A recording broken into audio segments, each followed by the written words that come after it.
Amina खातून। Amina ma'am. Amina Amina.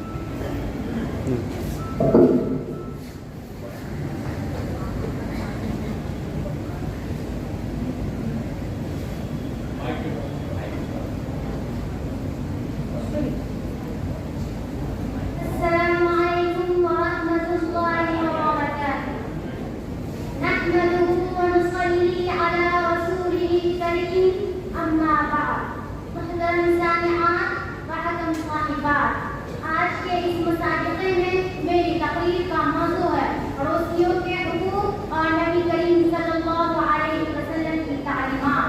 जरा गौर कीजिए, नबी रहमत सल्लल्लाहु अलैहि वसल्लम ने फरमाया, वो शख्स मोमिन नहीं जो खुद पेट भरकर खाए और उसका पड़ोसी भूखा।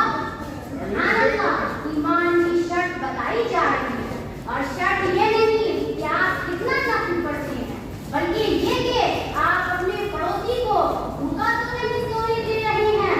हुज़ूर सल्लल्लाहु अलैहि वसल्लम ने फरमाया, जिब्रील अलैहिस्सलाम पड़ोसी के हक के बारे में मुझे इतनी नसीहत करते रहे कि मुझे गुमान हुआ कि पड़ोसी को वारिस करार दे दिया जाएगा। यह है इस्लाम का हुस्न, यह है नबी रहमत सल्लल्लाहु अलैहि वसल्लम का पैगाम। मुअज़्ज़ज़ सामिआन, आज हमारे घरों में रोशनी है मगर पड़ोसी के घर में अंधेरा। हमारे बच्चों के हाथ में खिलौने हैं मगर पड़ोसी का बच्चा भूखा है। जरा सोचिए, क्या यह हमारी बेइज्जती ईमान के साथ मेल है? इस्लाम ये नहीं चाहता कि हम सिर्फ अपनी फिक्र करें, बल्कि इस्लाम